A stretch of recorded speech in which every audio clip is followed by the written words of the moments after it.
I want to talk to you about the tumultuous year that is unfolding in politics. Imagine being in the White House press corps covering all of these toxic politics and dealing with the pandemic. I talked today about that with one of the best. Behind me here, behind the posters, is the White House, and I'm joined here by Fox News Radio's White House correspondent, Jon Decker. Good to talk to you, John. Oh, thanks a lot, Chris. Very sad for me to see Washington, D.C. like this, the boarded up buildings, the boarded up White House. Is it a tense city to work in these days? Well, I think it's tense just as we get closer to the election more than anything else. This area right here that we're speaking at is now just open to pedestrian traffic, and the reason being is because of, in the aftermath of all of the racial unrest, you see these posters that you just referenced.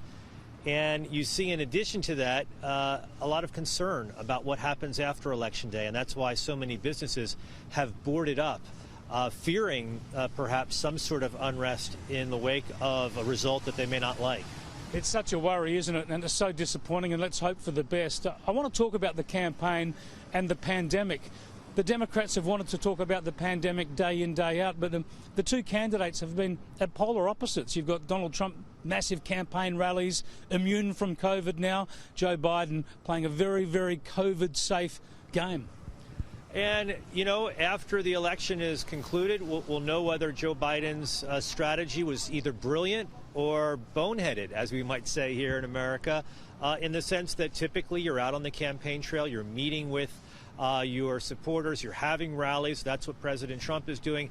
And as you mentioned, Chris, Joe Biden's not doing that at all. And, you know, it's a head scratcher for a lot of us that, you know, why isn't he out there visiting those so-called battleground states? But he wants to play it safe.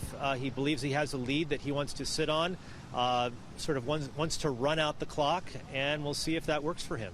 And as a reporter, COVID plays a big role in your life, more so, I suppose, than everybody else in this country. It is a massive issue, health crisis for the whole country. But you're tested repeatedly?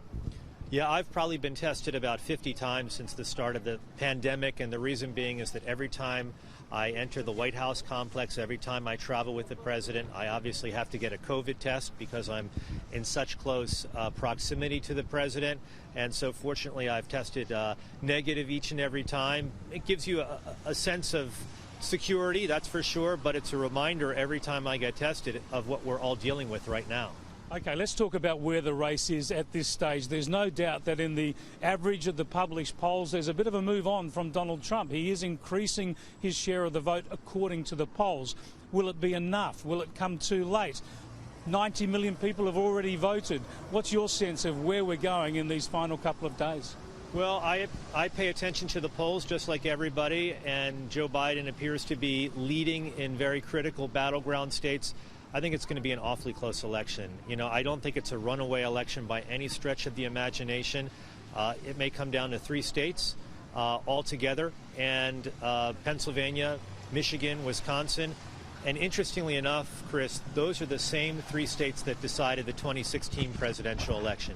If Hillary Clinton had won Pennsylvania, Michigan, and Wisconsin, she would have been elected president in 2016. And that's the reason why you see Joe Biden and President Trump traveling to these states with just 48 hours to go until Election Day. Well, one of the incredible factors here is what's going to happen with the count. There are many counties in Pennsylvania that won't be counting mail-in votes till the day after the election. So that's going to be critical. What are the chances of being able to call the election on election night? It's going to be difficult to do that. However, if we see results coming in from Florida, for instance, and President Trump does not win the state of Florida, that's really difficult for him, if that happens, to get to 270 electoral votes. It's just a critical state in terms of his path to 270.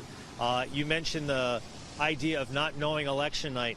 You have to keep in mind or recall that in 2000, America and the rest of the world didn't know who the next president of the United States was going to be until December the 13th of 2000, and that was the day that Al Gore ultimately conceded the race, 5 weeks after Election Day.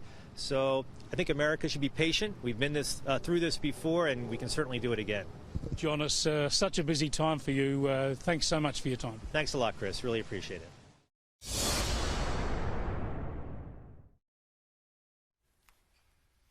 Fascinating times, so many moving parts. Don't touch that dial. We will be all over it this week in Washington.